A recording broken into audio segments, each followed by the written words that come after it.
Before anyone puts an object on the bench, leave the center clear. Stored energy stays outside the blue tape until we have described it. The tape is not containment. It marks where containment begins. We have a polycarbonate box, 2 wooden push sticks, a clamp, safety glasses, and a tray for loose parts. Nobody reaches into the box after a trigger attempt. If the mechanism changes position, the plan is invalid until we inspect it again. That last point is the exercise. A jammed mechanism is not merely an untriggered mechanism. Its geometry has become evidence. But I brought what appears to be a mousetrap designed by a tiny municipal architect. Standard wooden snap trap, except I replaced the bait pedal with a ridiculous brass linkage so we can see every pivot. It has 3 adjustment holes, all unnecessary, which is how you know I cared. It is currently disarmed, but I also brought a red dowel that means my hand, because my actual hand has unionized. Jamie, before you ask, yes, I tested whether the solder joint can become shrapnel. It cannot under this spring. Under a much larger spring, it becomes an educational meteor. See, already I hate the phrase educational meteor. That's the phrase somebody says right before the ceiling gets a new hole, and everybody acts like the hole was on the syllabus. I brought a spring latch off, a little gate, harmless supposedly. You pull it back, it catches here, then it snaps into the keeper, except if you load it sideways, the pin binds. I know because I spent 10 minutes in the hall losing an argument to it. I'm wearing the glasses. I want credit documented before one of you turns this into Apollo 13 for cabinet hardware. Mine is a rubber band over center linkage, 2 printed arms, 1 pivot, 1 stop. The stored energy is small, but the interesting failure is topological. When it crosses center, the force that resisted motion begins assisting it. If it jams exactly near the singular point, you cannot infer the direction of release from the direction used to load it. I added a transparent cover, but the cover has an access slot, which is probably the actual hazard because access invites intervention. We should perhaps cover the slot before testing. A safety feature that creates behavioral permission can be net negative.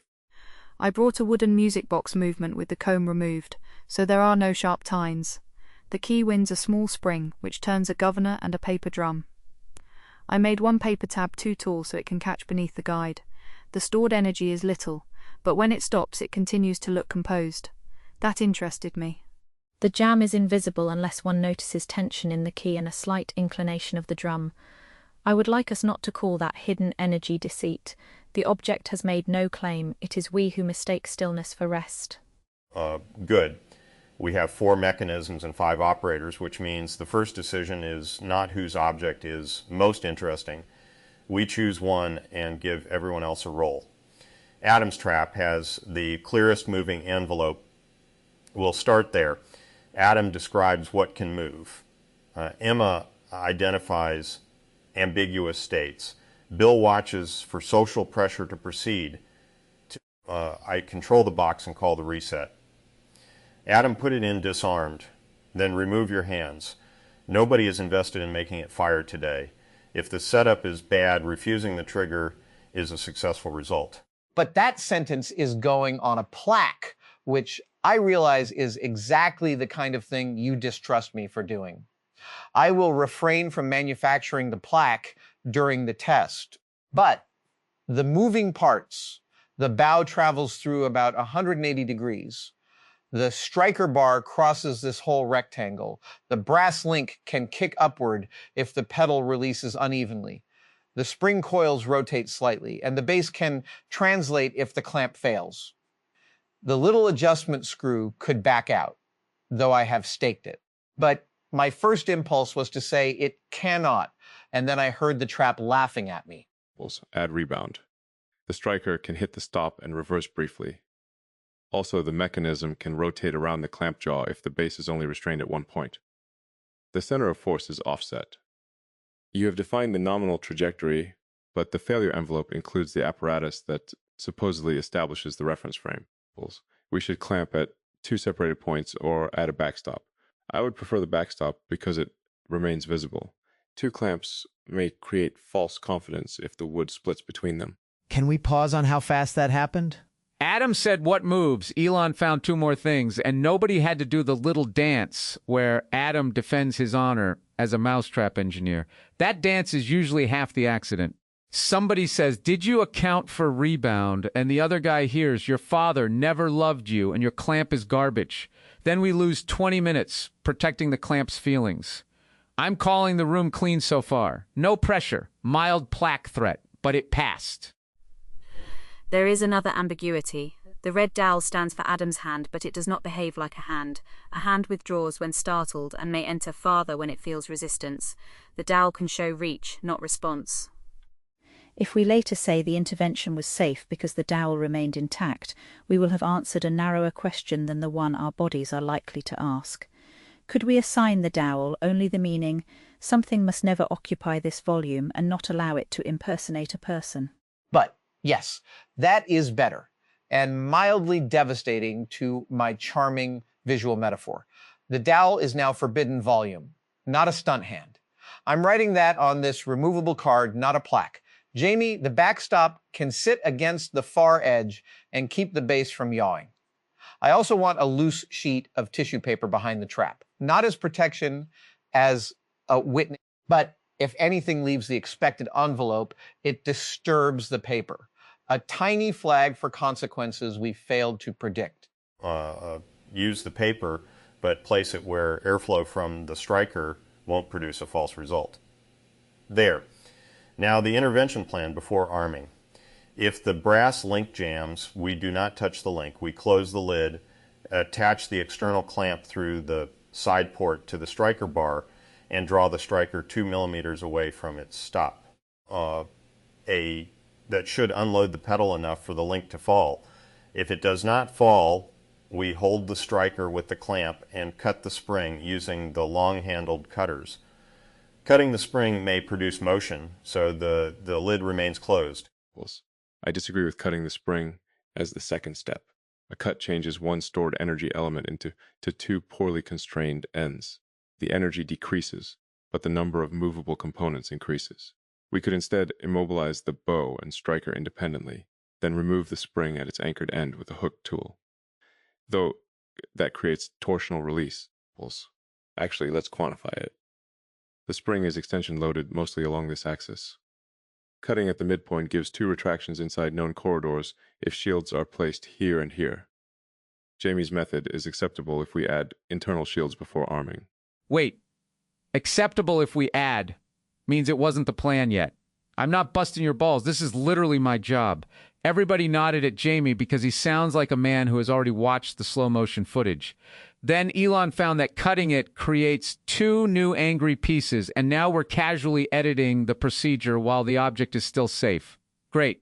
This is the cheap time. Let's spend all day here if we need to. Nobody gets points for being the first confident person in the room. And after the jam, we must not remember only this revised plan in its polished form. We should preserve what changed. First we imagined one spring. Then Elon's objection made two possible ends visible. Then Bill made our agreement visible as social motion. Otherwise, the final procedure will appear to have arrived complete. The room will forget its own learning and perhaps become less able to learn next time. Could the card hold versions? Not a heroic narrative, simply. Plan A, objection. Plan B. But you have just described my favorite kind of shop artifact, the ugly card that knows more than the beautiful manual. Plan A. Restrain striker, attempt link release, cut spring if needed. Objection. Cutting creates two moving ends. But Plan B. Install two little polycarbonate spring corridors before arming. Restrain striker externally. Attempt passive release. If unsuccessful, cut at the marked midpoint using long handles while all bodies remain outside the tape boundary. Stop after any geometry change and reassess. But I'm putting that last sentence twice because apparently typography can serve humility if carefully supervised.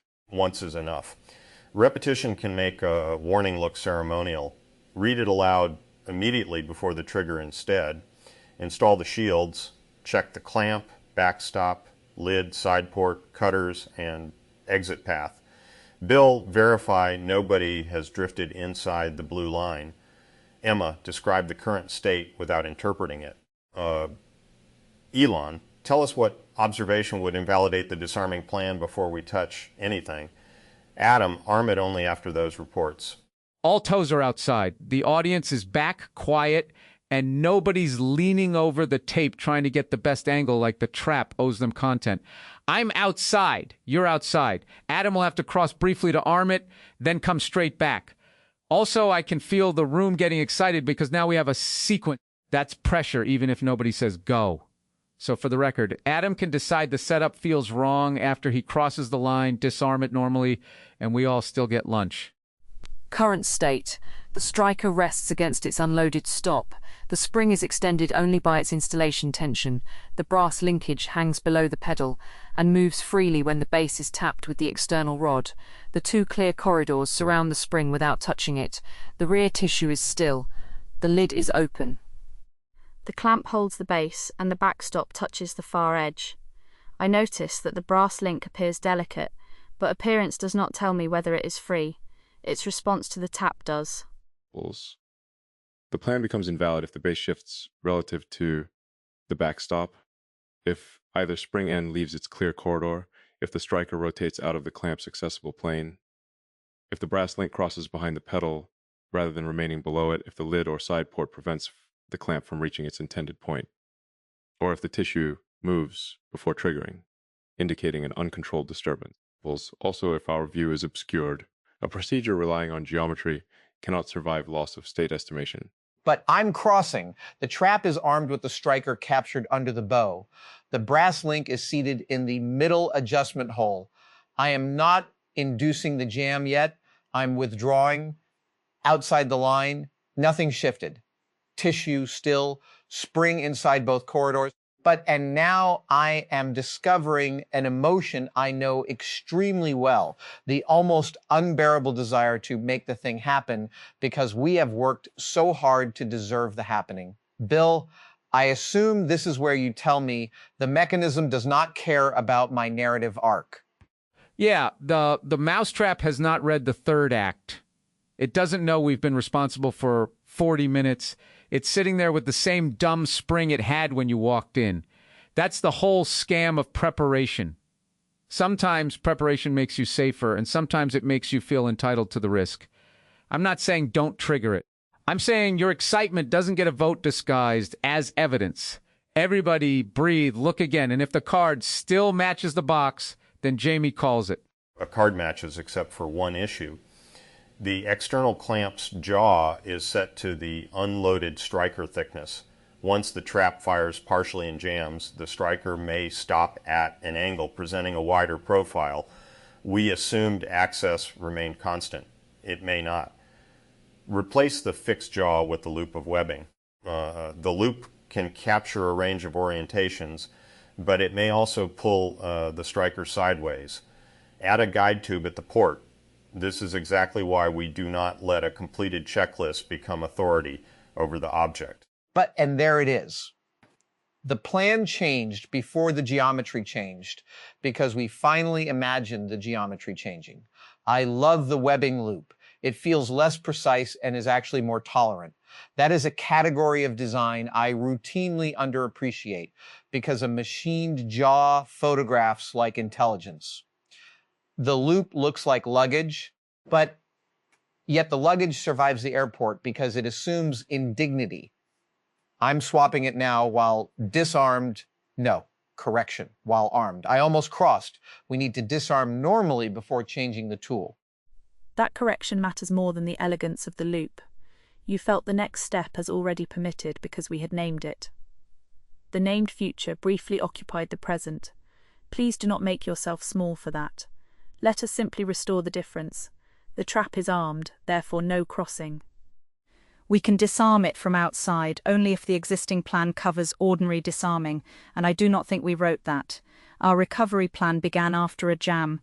We neglected the state in which we changed our minds before triggering. Good catch. The safest path may actually be to induce the intended jam rather than improvise ordinary disarming, but that would be absurd if motivated by preserving the experiment. We need a general abort path. The current fixed clamp can reach the striker in its known armed orientation. Use it to retract the striker slightly and rod, and lower the striker under control. This is lower uncertainty than deliberately creating the fault. We should execute the abort once as a test, then install the loop and rearm. I want to name the little demon that just showed up. We already bought the ticket, so let's crash the plane where we planned. Nobody said it exactly, but I felt it. The experiment starts acting like a boss. Now, the people are serving the protocol instead of the protocol serving the people. Emma stopped it without turning Adam into an idiot. Elon gave us a way back, and we're not pretending the near move didn't happen. That's good. Jamie, call the abort one beat at a time. Lid closed, fixed clamp through the port, jaw aligned with the striker's flat section, close until contact, not compression, draw back 3 millimeters. Adam used the long rod through the upper port to lift the bow clear of the striker. Hold. I'm lowering the striker against spring tension. It is down. Release the bow. Withdraw both tools. The trap is disarmed. Nobody enters until we test the striker with the rod and confirm no residual capture. It moves freely. The spring has returned to installation tension, cleared across.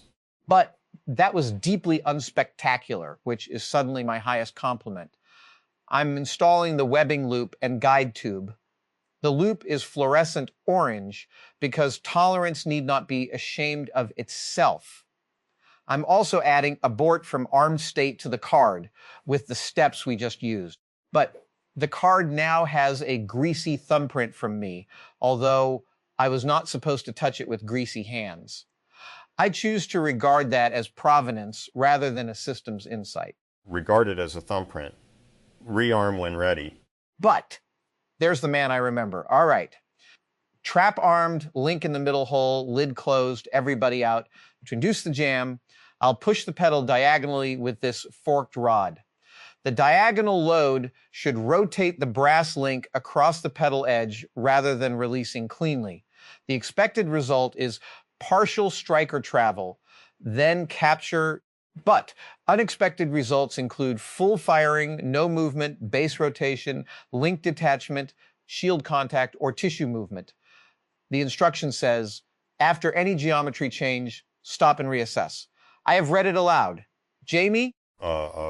Proceed with the rod only. One continuous push, no corrective second motion. But pushing, resistance. The pedal moved. The striker advanced approximately 30 degrees and stopped. I'm withdrawing the rod, no second motion. We have a jam. The object is still, but not at rest. The striker is elevated and canted toward the rear.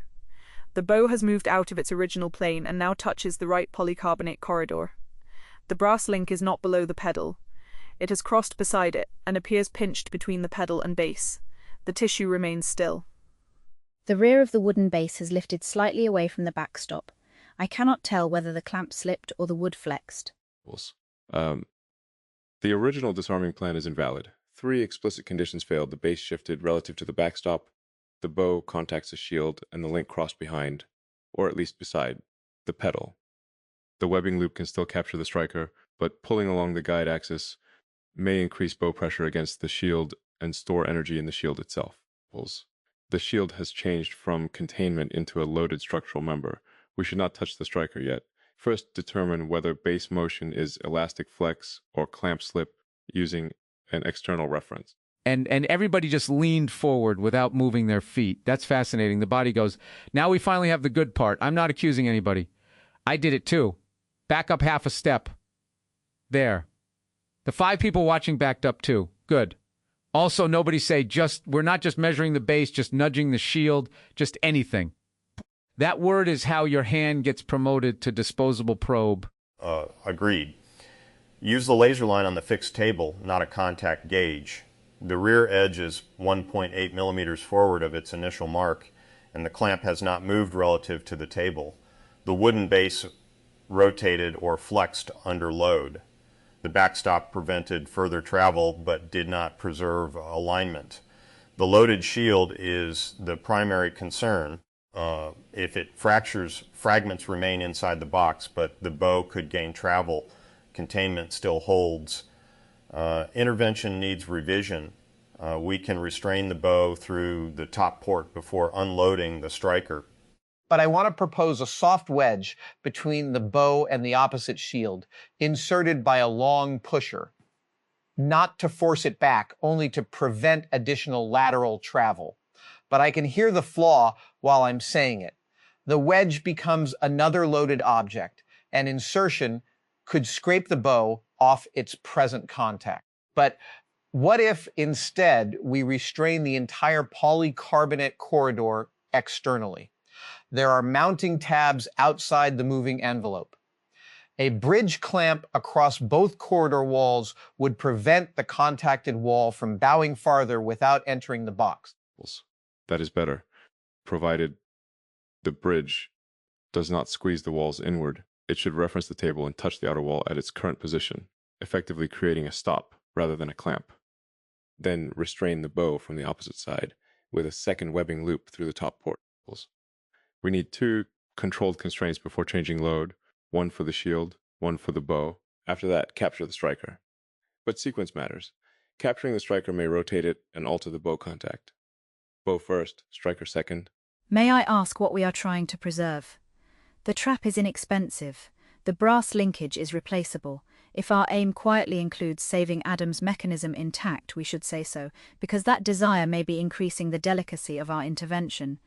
The disarming plan need only protect persons and contain motion.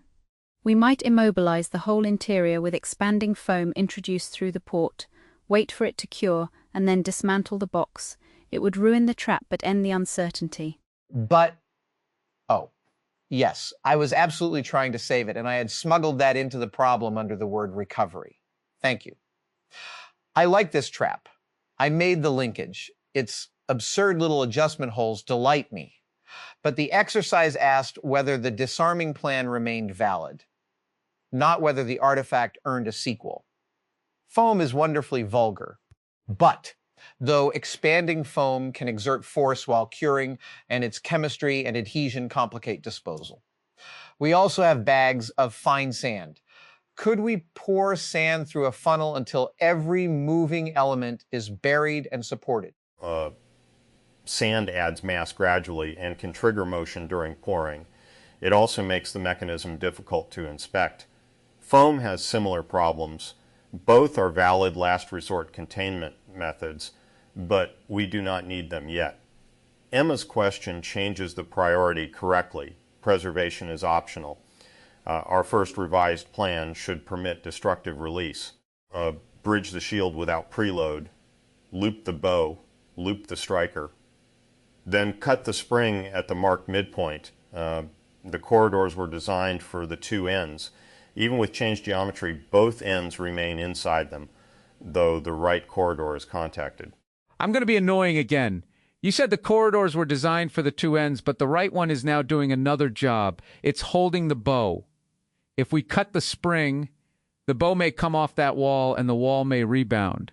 That's 3 things moving, not 2. Maybe all contained, but let's count them. Spring end 1, spring end 2, bow, shield wall, striker, pinched brass link, flexed wooden base, 7 little candidates. The plan shouldn't get to call it cutting the spring like only the scissors have a speaking part. Correct. 7. The box contains all 7, but containment does not establish a safe post-cut state. We need to know whether cutting reduces total uncertainty enough to justify the transition. It probably does, because it removes the dominant energy source. Yet the instant after the cut may be more complex than the instant before it. Our rule is to stop after the geometry changes, not to assume disarming is complete. Revise sequence. Constrain shield, bow, and striker independently, cut, withdraw cutters, wait, observe all 7 elements, then design the next intervention from the new state. This is essentially staged energy reduction. The invariant is not geometry. Geometry is allowed to change. The invariant is that every transition occurs inside containment with an upper bound on accessible energy and no human body in the envelope. That is more robust than a procedure tied to component positions. It also generalizes. A good recovery plan should specify conserved safety properties, not merely a choreography. Otherwise, a jam destroys the plan exactly when the plan becomes necessary. And yet the choreography was not wasted. It revealed which properties we meant to conserve. We began with positions because positions were visible. Now the changed object has forced us to name something less visible. Bounded energy, bodily distance, independent restraint, permission to abandon preservation. The first plan failed, but it was not false. It was a provisional relationship with a mechanism that had not yet answered us. But that lands hard. Jamie and I once changed a shared bay enough that neither of us could pretend the arrangement was merely symbolic. A mark on the floor mattered because the next state had to inherit it. This feels adjacent, but not identical. Our blue tape stayed put while the meaningful boundary moved inward into the rule about bounded transitions. But I would normally want to celebrate that by rebuilding the trap into a gorgeous demonstration of invariant-based recovery. I am noticing the urge. I am not yet granting it jurisdiction. Good. Build the bridge stop. But a perfect answer. Bridge stop is seated against the outside of the right corridor with no measurable preload. I'm withdrawing the placement tool. Top webbing loop is around the bow near its pivot, not near the contacted end. Tension until slack is removed, then lock the external cleat. No displacement observed. Striker loop through the side guide, captured below the bend. Again, slack removed only. The link remains pinched, base position unchanged, tissue still. We now have independent restraints, though the bow restraint shares the box lid as a load path. Is the lid latch rated for the possible spring force? No. The lid is containment, not structure. Route the bow loop through the steel frame above the lid port. Good catch. Release the cleat without pulling. Reroute, take up slack. Now, the load path bypasses the lid. Check all conditions again. This is where people get embarrassed because they missed something and then they rush the correction to make the embarrassment shorter. Nobody rush it. Elon found the lid problem before it carried load. That's the system working. Adam rerouted it without a speech about why the latch probably would have held. Also, the trap is still allowed to win. We don't need to beat a $6 object to prove 5 resurrected or resonated or whatever exact word we're using today. Minds deserve the room. Conditions now. Bridge stop touches the shield externally. Bow loop passes to the steel frame and is locked with slack removed. Striker loop is captured and locked. Lid is closed without structural load. Base remains displaced 1.8 millimeters. Bow remains against the shield. Link remains pinched. Tissue still. I see no new contact. I cannot verify the internal spring ends beyond their visibility through the corridors, but both appear within the clear channels. We proceed to cut. Long-handled cutters through the lower port. Jaws approach the marked midpoint without contacting the base or corridor. Close on my count. 3, 2, 1, cut. But cut complete. Withdrawing cutters. Nobody moves. Left spring end retracted into its corridor. Right spring end retracted approximately half the expected distance and is caught against the canted bow. The bow shifted less than a millimeter against its loop. The shield returned outward against the bridge stop. The striker rotated clockwise and is held by its loop, but the brass link fell free. The base settled back toward the backstop, but not fully. The tissue moved, small crease at the lower corner. The energy reduction succeeded, but the tissue indicates an unmodeled consequence. We should locate the cause before opening. The likely cause is airflow from the spring retraction, but likelihood is not enough because the tissue was our witness for escaped fragments. Inspect through the side camera. I see no missing hardware. The staked screw remains present. The cut faces of both spring ends are visible. No fragment on the floor of the box. The tissue's crease points inward, consistent with an air pulse, rather than impact from the mechanism. I'm glad we're checking, because this is where the story wants to help us cheat. We put the tissue there to catch something we didn't predict. Then it moves, and immediately the smart explanation arrives. Airflow. Maybe it is airflow. But if we decide that because we want the test to be over, the tissue becomes decoration. You can't hire a witness and then tell it what it saw. Camera first, inventory second, and if there's still doubt, we leave the lid shut. The tissue also taught us that a witness can be sensitive without being specific. It preserved surprise, but not meaning. That is not a failure of the witness. We asked it to tell us whether the expected envelope had been exceeded, and air was part of the envelope, though we had excluded it from our imagination. Perhaps the next card should distinguish material transfer, structural motion, and pressure disturbance, rather than placing all consequence into one fluttering sheet. Inventory, adjustment screw present, pivot pin present, washer present. Both spring segments accounted for, brass link present and free, no visible splinters, shield intact, the box remains closed. Remaining stored energy includes bending in the right spring segment where it catches the bow, slight tension in both webbing loops, possible flex in the base, and the striker's elevation. Much less than before, not zero. We now design the next release. Because the dominant spring is severed, we can lower the striker with its loop while maintaining bow restraint. If the caught spring end moves, its corridor contains it. But before we do, I want to say something uncharacteristically brief. The disarming plan did not remain valid. The disarming principles did. That distinction is the whole room for me. All right, lower striker 2 millimeters at a time, pause at each increment, observe bow, spring end, link, base, shield, and tissue. If any unrestrained component moves, stop. But I will call observations. Jamie controls the loop. First increment, striker down 2 millimeters. But bow unchanged. Right spring end slid 1 millimeter deeper into corridor. Link still free. Base unchanged, shield unchanged, tissue still. Second increment. But striker down, bow separated from shield, right spring end released and retracted fully into corridor. Bridge stop now unloaded. Base settled against backstop. Tissue still. Stop here.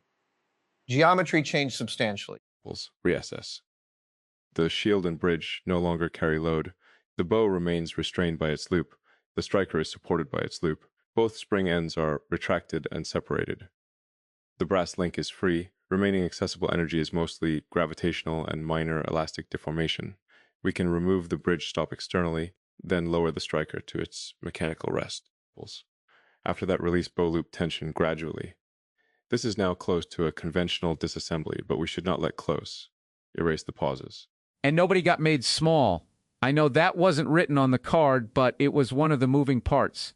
Adam almost crossed while armed and said it himself. Elon proposed something and revised it. Jamie got challenged twice without turning into the Supreme Court of Hardware. Emma asked whether saving the pretty object was secretly running the meeting.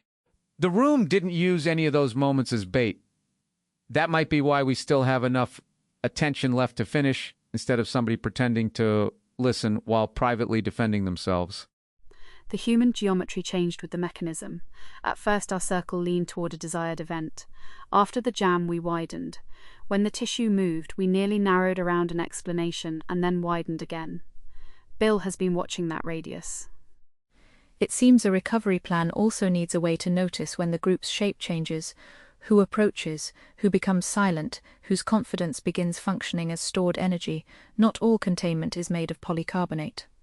Remove bridge stop, no motion. Lower striker to rest, no unexpected motion. Release bow loop in 3 increments. 1, no motion. 2, bow settles toward neutral. 3, loop slack. Withdraw both loops. Wait. The mechanism is mechanically disarmed. We still do not open the lid until we verify spring separation and zero captured load using the external rod. Left segment free, right segment free, striker free, bow free, link free, clear to open. But opening the lid, the trap looks wounded in a satisfyingly legible way. The cut spring, the scuff on the shield, the shifted clamp mark, the tissue crease, each is a receipt from a different assumption. I am not going to restore it tonight. That is difficult for me. I want to make the scars eloquent immediately. But Jamie and I have already learned that an unfinished object can remain evidence without becoming debt. So I'm putting every loose part in this tray and leaving the card exactly as used, thumbprint included.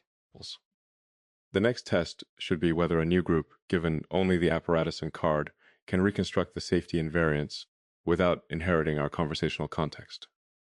But that is a different experiment. Today's result is that a plan expressed as exact actions was brittle, while a plan expressed only as principles would have been underspecified. The useful architecture is hierarchical, invariance at the top, state-dependent procedures below, and explicit invalidation conditions connecting them. When geometry changes, you discard the procedure but retain the invariance and generate a new procedure. Sure, but write one line normal people can use. If the thing moves different, your old idea is dead. Put the beautiful hierarchy underneath for the engineers. I'm not mocking it. I'm saying the guy with the jammed garage door at 6 in the morning needs permission to stop before he needs a systems paper. And maybe another line.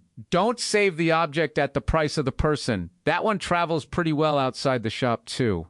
I would add, stillness does not prove rest. It belongs beside Bill's lines, not beneath them. My music box is still waiting, and I find I no longer need to trigger it today.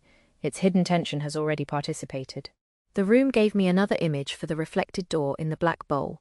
Sometimes the surface changes because air moved, and the disturbance is real even when no object crossed the boundary. One must inspect before deciding what kind of event occurred. We have enough. 4 mechanisms arrived. 1 was tested. 3 remain disarmed. That is not incompletion. The test answered the question. Clean the bench by state, not ownership. All spring-bearing objects confirmed unloaded before anyone packs them. Adam's cut segments go in separate labeled sleeves. The trap base stays with the card. Tissue stays too. Bill's latch gets a pin through the bolt. Elon's bands come off the linkage. Emma's music box key unwinds under the cover. Then we leave the center clear. But I'm sleeving the spring halves. Left, right, cut underquined, day 4. This is where I normally add 17 sentences. I'll add only 1. Plan failed safely. No, Jamie is making a face. Procedure and helated. Safety in variance held. Less cinematic, more true. The 5 quiet souls at the wall have been watching us dismantle the ending, which may be the ending. But I'm content with that. Surprisingly content. I pin my latch. Look at that. Nothing dramatic happened, and I still somehow had a full emotional experience with a mousetrap. The big thing I'm taking is that calling a stop doesn't have to humiliate the person who was moving. You can break the momentum without breaking the guy. That's useful because anger usually wants to throw somebody across the blue tape so everybody knows who saved the day. Today, the save was mostly 5 people refusing to make confidence into a boss. Bands removed. Linkage at 0 energy. I'm still thinking about the access slot. We treated access as necessary for remote intervention, but every port also constrained which recovery actions were possible. Interface design determines the future vocabulary of safe response.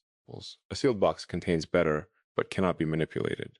An open mechanism can be manipulated, but exports risk. The optimum is not maximal containment. It is containment with deliberately designed, load-rated recovery interfaces. That is true for machines, software, and institutions, although the analogy will fail if pushed too far. The key is unwound. The drum no longer presses against its paper obstruction. I did not hear music, yet the mechanism did not remain mute. I will remember that we designed recovery before desire was allowed to become action, and then redesigned it when reality refused our diagram. There was mercy in the invalidation. The failed plan did not accuse us. It simply ceased to fit. Perhaps persons deserve that distinction too. A way of meeting them may become invalid without making the earlier meeting fraudulent. Bench is clear. Stored energy check complete. 1 final record. No injuries, no escaped parts, 1 intentionally induced jam, 1 aborted arming cycle, 1 destructive disarm, 1 unexplained tissue motion reduced by inspection to a probable air pressure event but not proven. Keep the word probable. The right lesson is not that the box made us safe. The box gave our mistakes somewhere finite to occur. The rest came from stopping whenever the mechanism told us our description was obsolete. From my seat in the audience, I arrived out of curiosity and expected an elaborate way of proving that a mousetrap is in fact a mousetrap. Instead, I watched 5 people discover that the dangerous component was partly the spring and partly the human appetite for a satisfying ending. My first anchor is Jamie's line. The tape is not containment. It landed because people adore visible boundaries. Paint a line, issue a vest, print a checklist, and everyone begins treating the symbol as if it performs the work. Jamie kept separating the marker from the property it marked. The blue tape reminded bodies where to stop. It did not restrain the mechanism, preserve the geometry, or make the plan true. The second is Emma's. We mistake stillness for rest. That is worth keeping well beyond the bench. A stopped machine may be loaded. A quiet room may be braced. A person who has ceased objecting may merely have run out of useful motion. The important discipline is not distrusting stillness. It is refusing to infer an unloaded state from appearance alone. Bill supplied the sentence I will probably remember most readily. Your excitement doesn't get a vote disguised as evidence. It is funny because it is brutally accurate. From my seat in the audience, I came because I was curious, but also because a room with a workbench usually tells the truth faster than a room with only chairs. What I watched was not primarily a mousetrap demonstration. It was a group building permission to remain corrigible while their hands wanted to proceed. First attention anchor was Jamie's a jammed mechanism is not merely an untriggered mechanism that landed in my hands before it landed intellectually. When something jams, the temptation is to think the intended action simply failed to complete. But material has already moved, flexed, pinched, rotated, or taken load. The jam is a new object. Its geometry is evidence, and every plan written for the earlier object has to earn relevance again. Emma's "we mistake stillness for rest" deepened that. Her music box mechanism looked composed while carrying tension. I keep thinking about how often makers privilege visible motion because motion photographs well and makes causality legible. Stillness is harder. It asks for indirect witnesses. Key tension, drum inclination, the response to a tap. Her correction that the object is not deceitful mattered too. Hidden energy is not the object lying. It is our From my seat in the audience, private journal, I came out of curiosity and found a compact theory of institutional intelligence hiding inside a mousetrap exercise. My first attention anchor was Jamie's line, "Its geometry has become evidence." That landed because it converts failure from an interruption into an information-producing state. In AI discourse, we often evaluate a system against the conditions anticipated by benchmark and call deviation noise. Here, deviation was the most valuable measurement. The jam created a new world state. Any plan indexed to the old one became suspect. A benchmark is not reality, and a recovery procedure is not reality either.